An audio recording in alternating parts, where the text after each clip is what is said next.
ಲೇ, ಹೊತ್ತಲ್ಲಿ ಈ ಥರ ನೂಲಿಯೋದನ್ನ ಬಿಟ್ಟು ಏನು ಅಂತ ಹೇಳೋ. ಶಿವಣ್ಣ, ನೀನು ಇಷ್ಟು ದಿವಸ ನೋಡ್ತಿದ್ರೆ ನಾನು ನಿನ್ನಾಗೆ ಜನನಾಯಕ ಆಗಬೇಕು ಅಂತ ಅನಿಸ್ತಿತ್ತು. ಆದರೆ ನೀನು ಮೊದಲನೇ ಸರಿ ನಿನ್ನ ಹೆಂಡತಿಗೋಸ್ಕರ ಪ್ರೇಮ ಪತ್ರ ಇಟ್ಕೊಂಡು ಬಂದಾಗ ನನಗೂ ಯಾರನ್ನಾರು ಪ್ರೀತಿ ಮಾಡಬೇಕು ಅಂತ ಅನಿಸ್ತೈತಿ. ನಿನ್ನ ನಾನು ಗುರು ಅಂತ ಸ್ವೀಕರಿಸ್ತೀನಿ. ಈ ಶಿಷ್ಯಂಗೆ ಆಶೀರ್ವಾದ ಮಾಡು ಶಿವಣ್ಣ. ಲೇ, ಮೊದಲು ನಾನು ಬಂದಿರೋ ಕೆಲಸ ಸುಸೂತ್ರವಾಗಿ ನಡೀಲಿ ಅಂತ ಬೇಡ್ಕೊಳ್ಳೋ. ಆಮೇಲೆ ನಿಂಗೆ ಆಶೀರ್ವಾದ ಪ್ರಸಾದ ಎಲ್ಲ ಕೊಡ್ತೀನಿ ಕಣೋ. ಶಿವಣ್ಣ, ನಾಳೆ ನಿನ್ನ ಪ್ರೀತಿ ಸರ್ಕಸ್ ಆಗ್ಲಿ ಅಂತ ದೇವರಿಗೆ ಉಳ್ಸೇವೆ ಮಾಡ್ತೀನಿ ಶಿವಣ್ಣ. ಲೇ, ಅದು ಸರ್ಕಸ್ ಅಲ್ಲ ಕಣೋ, ಸಕ್ಸಸ್ಸು.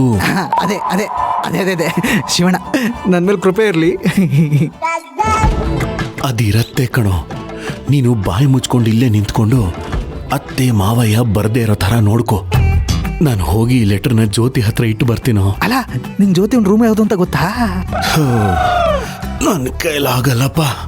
ಈ ಲೆಟರ್ನ ಬರೆಯೋದನ್ನ ನೀನು ಯಾವಾಗ ನೋಡಿದ್ಯೋ ಆವಾಗಲೇ ನನ್ನ ಆಸೆ ಎಲ್ಲ ಸರ್ವನಾಶ ಆಗೋಯ್ತು. ಅಯ್ಯೋ, ಹಂಗಲ್ಲ ಶಿವಣ್ಣ, ನೀನು ಜ್ಯೋತಿ ಕೊಡೋ ಲೆಟರ್ನ ಚಂದ್ರಿಕಾತೆ ಕೊಟ್ಬಿಟ್ರೆ ಅಂತ. ಲೇ, ಅದಕ್ಕೆ ನಿನಗಿನ್ನೂ ಮದುವೆ ಆಗಿಲ್ಲ.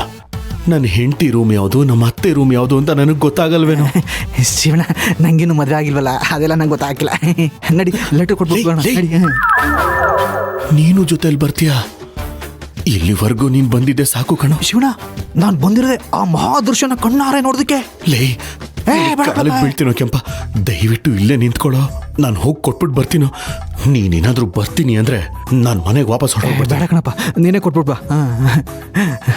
ಹೋಗ್ಬಿಟ್ ಬಾ ಶಿವಣ್ಣ. ಅಯ್ಯೋ, ನಿನ್ ಜೈ ಜೈ ಬಾಬಾ.